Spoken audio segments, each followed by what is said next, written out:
আব্বা আমি যাবো না, আব্বা আমি যাবো মারে তো খাইছিস আর আমারে খাবি তুই? তোর আজকে এতিমখানায় দিয়ে আসবো। না। আব্বা আমি যাবো না আব্বা। চুপ কর, কোনো কথা কবি না তুই।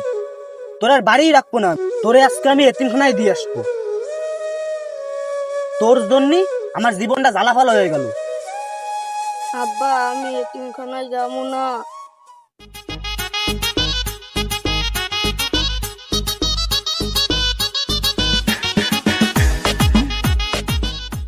এতদিন ভাবছিলাম এই দুনিয়াতে মনে হয় আমি একাই খারাপ। এই মালটা তো দেই আমার চেয়েও বেশি খারাপ।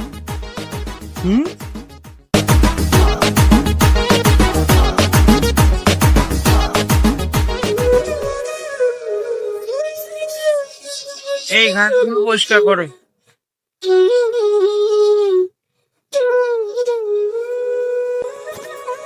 এদিকে তুমি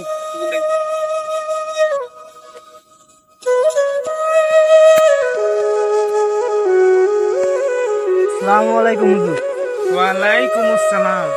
হুজুর এটা আপনার দ্বারা রাখেন, ধরেন এটা ধরেন। আমার জীবনটা জ্বালাফালা করে ফেলাইছে ও আজকের তে এই এতিমখানায় থাকতে। আব্বু আমি থাকবো না, আব্বু এতিমখানায় থাকবো না, আমি বাসায় যাবো আব্বু। চুপ, তুই আমার জীবনটা একদম শেষ করে দিলি। তোর মাল লাগাতে তুইও মরতি, তাহলে আমি বাইসে যাইতাম। তুই যাতে একটু ভালো থাইস এজন্য আমি আরেকটা বিয়ে করলাম। শুধুমাত্র তোর মুখের দিক তাকায় আমি বিয়েটা করলাম। আজকে তোর জন্য আমার ঘরে সব সময় অশান্তি লেগেই থাকে। আল্লাহ যে আমার জ্ঞান নিয়ে যায় নাই, তোর মারে না নিয়ে যদি আল্লাহ আমারে না তো তাহলে আমি বাইসে যাইতাম। হুজুর কি আর কব, দুঃখের কথা। বললেন একটু ভালো থাকতে, এই চিন্তা করে আমি আরেকটা বিয়ে করলাম। ওর সৎ মা ওর একটুও ছবি দেখতে পারে না হুজুর। কোনোটারে নিয়ে যে কি করব, তাই চিন্তা করলাম ও এতিমখানায় থাকলেই ভালো থাকতে। আমার পোলাটার একটু আপনাদের রায় নেবে, ও তো এতিম, ওর কেউ নাই। আমার পোলাটার দিকে একটু খেয়াল রাখতে হবে।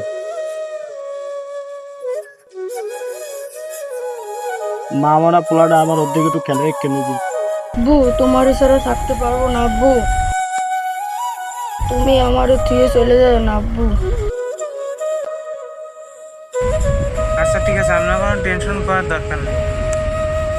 আপনার সন্তান আমাদের এখানে খুব ভালোই থাকবে। আপনার সন্তানকে নিয়ে কোনো টেনশন করার দরকার নেই। কিন্তু আমাদের এই এতিমখানায় মাসিক একটা বেতন আছে। আচ্ছা ঠিক আছে হুজুর, প্রতি মাসে কয় টাকা বেতন আপনি আমারে বললেন, আমি দিয়ে যাবানি। আমি যাই হুজুর, আপনি আমার সন্তানদের দিকে একটু খেয়াল রাখেন হুজুর। আব্বু তোমার ছাড়া আমি থাকতে পারবো না আব্বু, ও আমার নিয়ে যাও আব্বু। আব্বু তোমার ছাড়া আমি থাকতে পারবো না আব্বু, আব্বু আমার নিয়ে যাও আব্বু। আব্বু আর দুষ্টুমি করবো না আব্বু, আমি তোমার সব কথা শুনবো, আমার নিয়ে যাও আব্বু, আমি তোমার সব কথা শুনবো আব্বু। তুমি এইখানে অনেক ভালো থাকবা, এই জায়গায় অনেক বন্ধু আছে তোমার। এই জায়গায় তুমি তাদের সাথে প্রতিদিন বিকালবেলা ঘুরতে যেতে পারবা, খেলতে পারবা। তুমি এই জায়গায় ভালো থাকবে, এই জায়গায় থাকবে। এখানে তোমার আর কোনো কষ্ট হবে না, এখানে তুমি অনেক ভালো থাকবে। বাড়ির থেকে তুমি এখানে অনেক ভালো থাকবে বাবা, আর কেউ তোমার মারবেও না।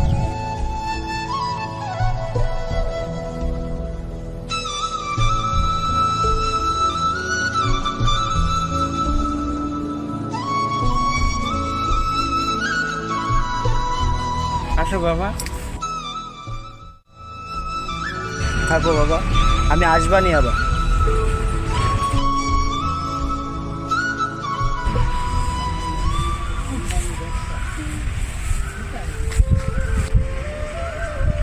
আসসালামু আলাইকুম হুজুর, আছেন? ওয়ালাইকুম আসসালাম। হুজুর আমার পোলাটা কই হুজুর? ওরে কতদিন দেই না হুজুর, কিরম আছে ও? হ্যাঁ ও তো অনেক ভালো আছে, ওর কোনো সমস্যা নেই। আমি ওরা এখনই দেখতেছি। আপনি বসেন বসেন। সোহান বাইরে আসো তো। আব্বু তুমি কখন আইছো?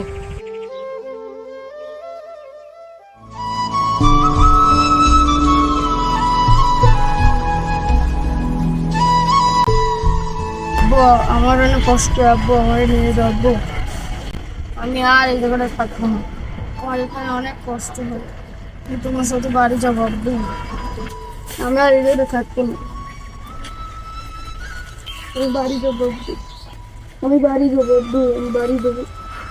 আমার হুজুর অনেক মারে আব্বু, আমি বাড়ি নিয়ে যাবো আব্বু, আমি বাড়ি নিয়ে যাবো। এই ছেলে, কি বললা তুমি? আমি তোমাকে মারি? মিথ্যা কথা কেন বললা? হ্যাঁ, আমি তোমাকে কখন মারিছি? আর তোমার এখানে কি কষ্ট হয় বলো? তুমি তোমার আব্বুকে এসব মিথ্যা কথা কেন বললা? একটা বেয়াদব ছেলে, এত বড় একটা মিথ্যা অপবাদ দিলে তুমি আমার নামে? বেয়াদব ছেলে একটা।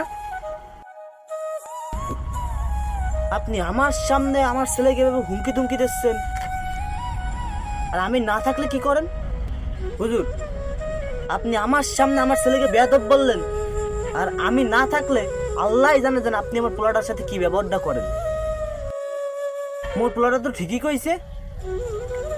আরে আমার এতিম পোলাটা রে, কি মাইডেই না মারছে রে।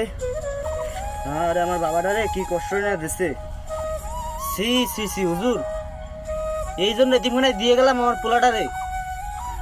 ভাবছিলাম একটু এতিমখানায় দিলে সৎমার অত্যাচারের হাত থেকে একটু আমার পোলাটা বাইচে যাবে। আর সে এতিম বাচ্চাগুলোর সাথে আপনারা এরকম দুর্ব্যবহার করেন, আবার নাম রাখছেন এতিমখানা। এগুলো হচ্ছে আপনাকে একটা ব্যবসা, এতিমখানার ব্যবসা খুলে বসেন তাই না? নিজের চোখ দিয়ে দেখলাম যে আপনারা এতিমের সাথে কি আচরণ করেন। একটা ব্যবসা খুলে বসেন আপনারা। মাসের 5 তারিখ আসতে না আসতেই বেতনের জন্য মাথা খারাপ করে দেন, আর এতিম বাচ্চাকে সাথে এই আচরণ করেন। এতিমের টাকা খান আর এতিমের সাথে দুর্ব্যবহার করেন। লজ্জা করেন আপনাকে? এই, মুখ সামলায় কথা বলেন আপনি। অনেক বেশি কথা বলে ফেলেছেন। লজ্জা করেন না কথা বলতে? নিজের জন্মের সন্তানটারে এতিমখানায় দিয়ে গেছেন আর বড় বড় কথা বলেন। লজ্জা করে না জন্মদাতা পিতা সন্তানটাকে এতিমখানায় রেখে যেতে? আবার বড় বড় কথা বলেন। সন্তানের প্রতি এতই যখন মায়া, তাহলে এতিমখানায় রেখে গেছেন কেন? নিজের সন্তানের জ্বালা যন্ত্রণা সহ্য করতে পারে না, তো এতিমখানায় রেখে যান। জন্মদাতা পিতা সন্তানের জ্বালা যন্ত্রণা সহ্য করতে পারেন না, আর আমি তো জন্মদাতা পিতা না। আমার যতটুকু দায়িত্ব ততটুকুই পালন করি। আপনি পিতা, কি দায়িত্ব পালন করলেন সন্তানের জন্য? আপনি তো একজন কুলাঙ্গার পিতা। লজ্জা করে না বলতে আমাদেরকে? এই এতিমখানা যদি না থাকতো, এই এতিম বাচ্চারা আস্তে আস্তে টাক খায় বেড়াতো। আপনি একটু চিন্তা করে দেখেন তো, আপনি বাপ হয়ে কিভাবে আপনি আপনার সন্তানটাকে এতিমখানায় রেখে গেলেন? এটা তো আমার একটা সামান্য দায়িত্ব, সেটা আমি পালন করি। আমি পিতা না। আজকে এই সমাজে মানুষগুলো যদি এক একটা এতিমের দায়িত্ব নিত, প্রত্যেকটা পরিবার যদি এক একটা এতিমের দায়িত্ব নিত, তাহলে এতিমখানা খোলার দরকারই হতো না। আজকে এতিমখানায় কেন থাকবে বাচ্চারা? একজনের পক্ষে 10 জন এতিম পালা কি সহজ, নাকি 5 জনের পক্ষে একজনে এতিম পালা সহজ? বলেন, আপনি বলেন। আমার একার দ্বারাই যতটুকু সম্ভব আমি আমার দায়িত্ব পালন করি। এতিমদের দায়িত্ব এই সমাজে কেউ নিতে চায় না, শুধু বড় বড় কথাই বলে মুখে মুখে মুখেই শুধু এতিমদের প্রতি ভালোবাসা।